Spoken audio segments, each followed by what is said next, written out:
वह खौफनाक मंजर खत्म होने का नाम ही नहीं ले रहा था। पूरे घर में एक अजीब सी खामोशी छाई हुई थी। राजन, सीमा, पूजा और रोहन ने खुद को एक कमरे में बंद कर लिया था, लेकिन डर हर दीवार से झांक रहा था। घड़ी में रात के 2 बज चुके थे। बाहर बारिश रुक चुकी थी, लेकिन हवा में अजीब सी ठंडक थी। तभी फिर से वही दस्तक सुनाई दी। इस बार आवाज इतनी तेज थी जैसे दरवाजा टूट जाएगा। सीमा रोने लगी।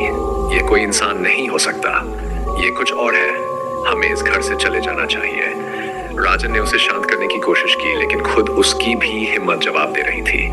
पूजा ने डरते हुए कहा, पापा, ये वही है जिसने दीवार पर खून से लिखा था, हमें इस घर में और नहीं रहना चाहिए।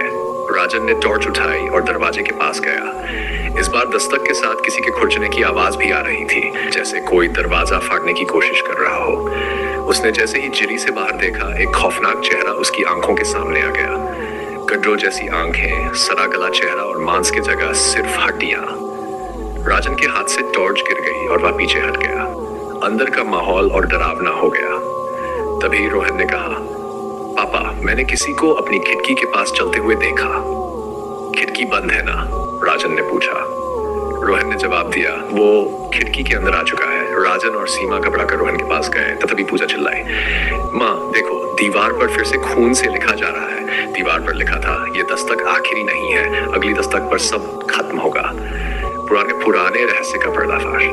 सीमा ने रोते हुए कहा, राजन, मुझे लगता है कि यह सब इस घर से जुड़ा हुआ है। हमने इस घर के बारे में जो सुना था वह सब सच है। राजन को याद आया कि इस हवेली के बारे में कहा जाता था कि 100 साल पहले इस घर में एक निर्दयी जमींदार रहता था, जिसने अपने नौकरों और गांव वालों को खूब सताया था।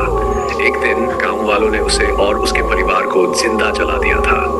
तब से ये घर खौफनाक घटनाओं का गवाह बन चुका था। अगली दस्तक। जैसे ही सुबह का उजाला होने लगा, सबने राहत की सांस ली। राजन ने सोचा कि अब यह सब खत्म हो चुका है, लेकिन जैसे ही वह दरवाजा खोलने के लिए आगे बढ़ा, एक भयानक धमाका हुआ और दरवाजा अपने आप खुल गया। दरवाजे के सामने वही खौफनाक आकृति खड़ी थी। उसकी आंखों से खून टपक रहा था और उसके हाथों में जलते हुए मशालें थीं। वह बुरी तरह चीख कर बोला, यह घर मेरा है, इसे छोड़कर चले जाओ, वरना अगली दस्तक तुम्हारी मौत की दस्तक होगी। अगला कदम, राजन और उसका परिवार अपनी जान बचाने के लिए घर छोड़ने की योजना बनाने लगे। लेकिन क्या वे इस श्रापित घर से सुरक्षित बाहर निकल पाएंगे? अगले भाग में खूनी दस्तक का अंतिम खेल।